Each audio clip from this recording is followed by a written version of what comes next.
Hey guys, Mr. Duguay here, coming at you with a brief overview of using our learning management system. So today we're just going to look at two things. We're going to look first at navigating through the various modules of the course, and after that we're going to get into discussion posts, making discussion posts and replying to other people's discussion posts. So let's start by clicking into our class.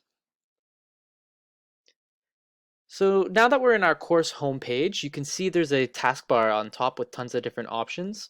I want today to just focus on the content button. So this is where you're going to find most of your course materials. On the left-hand side, you will see a table of contents. So we can already see very simply laid out for us Module 1, Module 2, Module 3, etc. When you click on a module, you'll see the activities fan out below it. So each module has different topics, and those topics have different activities. So let's just go into here so I can show you. Once we're in, you have your activity here. So there's two ways to get back to the content section, right? You can click the content button to just go back to where we were, or you can even use this pathway here. So you can see it starts from the biggest place we came from, the table of contents, getting down to module 2, down to our specific topic. You also have these arrows here to go back and forth like chronologically between each topic. So let's just click back on content and find a discussion for us to post in.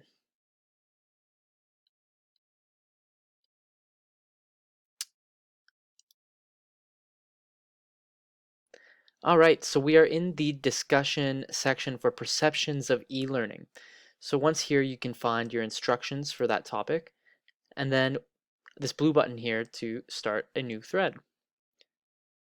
So here is your thread creation setting. First thing you need to do is type in a title, and then you can start working with your body. So just to make things simple here,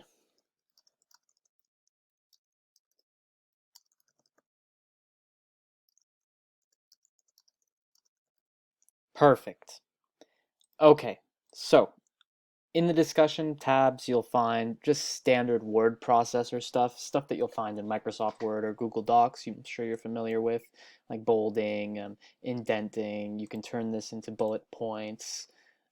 It gets down into more complicated tasks like inserting tables and editing them, and equations, copy and paste features.